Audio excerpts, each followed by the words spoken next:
j'ai remarqué quelque chose d'étrange au travail. J'ai observé que tous ceux qui venaient retirer de l'argent à la banque ne se souciaient jamais du centime prélevé. Mais c'est précisément ces frais de service dérisoires qui m'ont fait entrevoir une opportunité de fortune. Si je réussissais, je deviendrais riche du jour au lendemain. Même si je n'étais qu'un modeste employé, la banque où je travaillais comptait 5 millions de clients dans le monde. La banque prélève des frais quotidiens selon la nature du compte. Si je pouvais prendre un centime sur chaque compte pour moi-même, je deviendrais rapidement millionnaire, sans éveiller les soupçons des clients. Mais vu mon poste subalterne, je n'avais pas les autorisations nécessaires. Cependant, je maîtrise l'informatique. En une nuit, j'ai créé un virus informatique et l'ai dissimulé dans un fichier d'apparence inoffensive. Puis j'ai envoyé un email au directeur de la banque, attendant que ma proie morde à l'hameçon. Le lendemain, quand le directeur est arrivé au travail, il a machinalement allumé son ordinateur. En voyant le mail déguisé en correspondance professionnelle, il a cliqué dessus sans se méfier. J'avais réussi à pirater son ordinateur. Puis j'ai commencé à le contrôler à distance. Le virus s'est immédiatement propagé dans les bureaux. Rapidement, tout le système bancaire a été compromis. Ma vraie cible était l'ordinateur de l'administrateur, le seul ayant accès au serveur de la banque.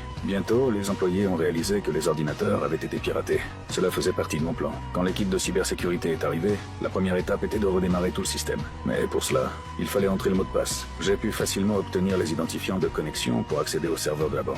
Ensuite, je devais prélever un centime sous forme de frais de service sur les comptes des 5 millions de clients. En à peine une minute, j'avais gagné 95 000 $. Mais cet argent ne m'appartenait pas encore. Pour éviter de me faire repérer, je devais trouver un compte d'entreprise inactif et y transférer tout l'argent. Après quelques manipulations, j'avais discrètement gagné mon premier magot. J'étais à la fois nerveux et excité. Mais soudain, l'imprévu s'est produit.